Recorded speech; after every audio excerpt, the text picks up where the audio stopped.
Hello friends, आज का जो हमारा टॉपिक है दैट इज क्रेब साइकिल। ठीक है। तो हम लोगों ने पहले जब सेलुलर रेस्पिरेशन स्टडी किया था तो सेलुलर रेस्पिरेशन का जो फर्स्ट स्टेप था दैट वाज ग्लाइकोलिसिस। ठीक है। ग्लाइकोलिसिस के बाद ग्लाइकोलिसिस का जो एंड प्रोडक्ट था वो क्या था? पायरुवेट था। अब ये जो पायरुवेट के दो मॉलिक्यूल्स बने थे, ये पायरुवेट के दो molecules which is a 3 carbon compound, ये पायरुवेट के मॉलिक्यूल्स लिंक रिएक्शन में जाते हैं। ठीक है। और लिंक रिएक्शन में जाने के बाद इन पायरुवेट से दो molecules of acetyl coenzyme A बनता है। एसिटाइल कोएंजाइम में 2 कार्बन कंपाउंड होता है। इस रिएक्शन में क्योंकि दो मॉलिक्यूल्स पायरुवेट के थे इसीलिए दो CO2 के मॉलिक्यूल्स जनरेट होते हैं एंड दो NADH भी प्रोड्यूस होते हैं। इस रिएक्शन को करवाने के लिए, लिंक रिएक्शन को करवाने के लिए पायरुवेट डिहाइड्रोजनेज कॉम्प्लेक्स चाहिए होता है। और ये लिंक रिएक्शन भी माइटोकॉन्ड्रियल मैट्रिक्स में चलती है। जब दो मॉलिक्यूल्स ऑफ एसिटाइल कोएंजाइम में बन जाते हैं तो ये दो मॉलिक्यूल्स ऑफ एसिटाइल कोएंजाइम में क्रेब्स साइकिल में एंटर करते हैं। So what is Krebs cycle? Krebs cycle में जो ग्लूकोज का ऑक्सीडेशन ग्लाइकोलिसिस से स्टार्ट हुआ था वो कंप्लीट होता है, और कंप्लीट होने के बाद वो इलेक्ट्रॉन ट्रांसपोर्ट चेन में जाने वाला है। ठीक है। तो क्रेब्स साइकिल की लोकेशन क्या है? Mitochondrial matrix, and it was given by sir Hans Krebs. ठीक है। तो प्रोसेस स्टार्ट होती है कहाँ पे? माइटोकॉन्ड्रिया की मैट्रिक्स के अंदर, जिसमें क्योंकि दो मॉलिक्यूल्स ऑफ एसिटाइल कोएंजाइम में है तो ये जो साइकिल चलेगी वो 2 राउंड चलेगी। ठीक है। 2 कार्बन कंपाउंड है। अब इसमें एक मॉलिक्यूल ऑफ एसिटाइल कोएंजाइम में एंड एक molecule of oxalo acetate combine करते हैं आपस में। यहाँ पे जो एंजाइम होता है वो होता है सिट्रेट सिंथेज, एंड इस रिएक्शन को क्लेजन कंडेंसेशन कहते हैं। और क्या बन जाता है? सिट्रेट। ठीक है। इस सिट्रेट के ऊपर वर्क करता है एंजाइम एकोनिटेज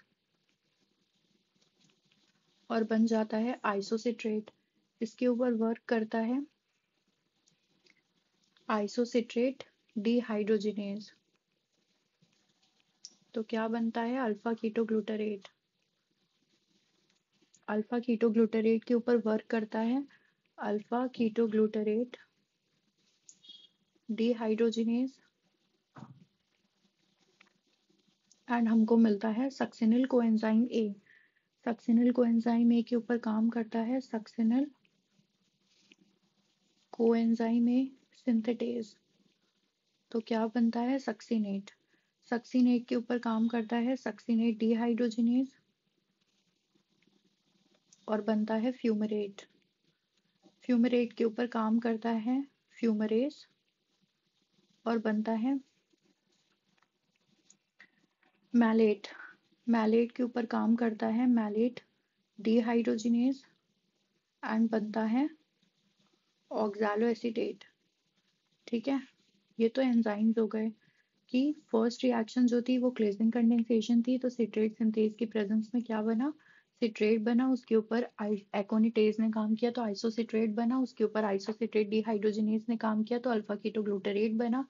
अल्फा कीटोग्लूटारेट के ऊपर अल्फा कीटोग्लूटारेट डिहाइड्रोजिनेज ने काम किया तो सक्सेनल कोएंजाइम में बना।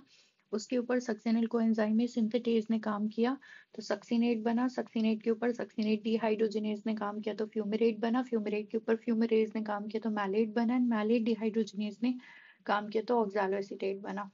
ठीक है। अब जहां जहां पे भी डिहाइड्रोजिनेज एंजाइम्स होते हैं वहां पे NADH का प्रोडक्शन होता है, तो एक NADP से एक NADH यहाँ पे प्रोड्यूस होगा, एक NADH यहाँ पे प्रोड्यूस होगा।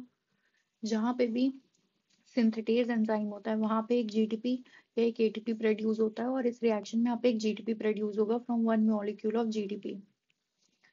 यहाँ पे फिर से जब सक्सीनेट डिहाइड्रोजिनेज वर्क करेगा तो एक FADH2 बनेगा। एक FAD के मॉलिक्यूल से एक FADH2 बनेगा। फिर मैलेट डिहाइड्रोजिनेज में भी एक NADH बनेगा from one molecule of NAD। ठीक है।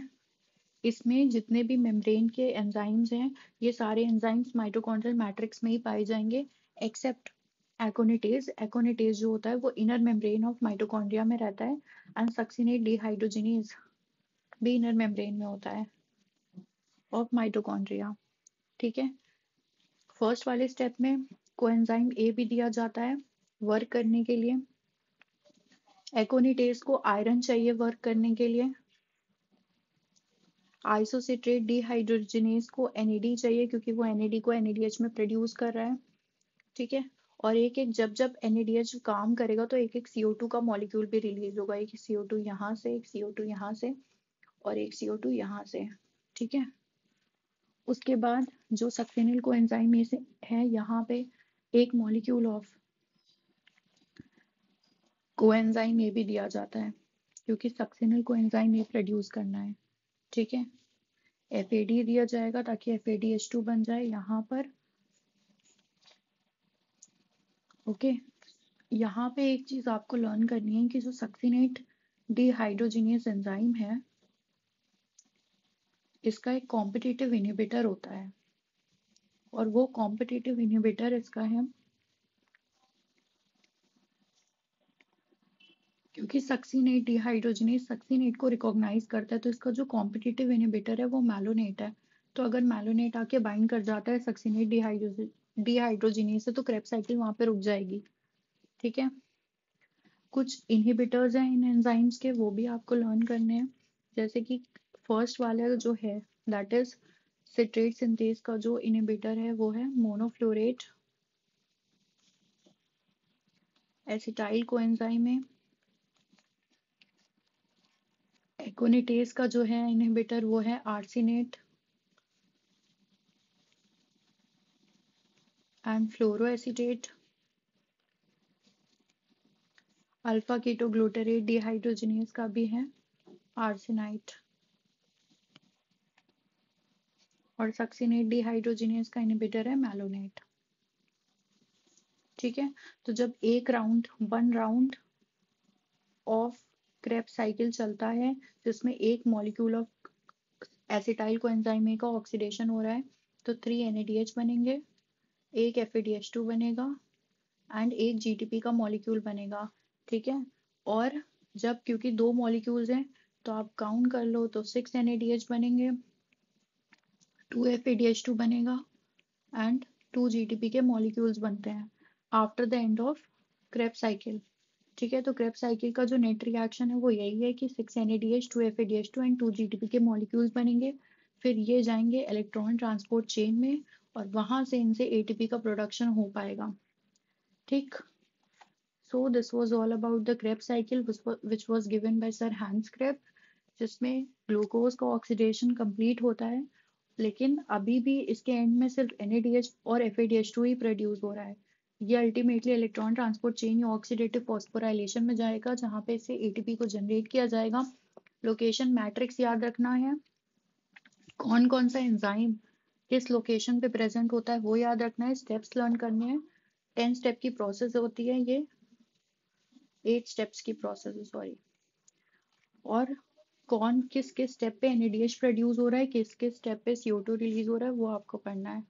ठीक है, if you like this video hit the like button, subscribe my YouTube channel. Thanks for watching.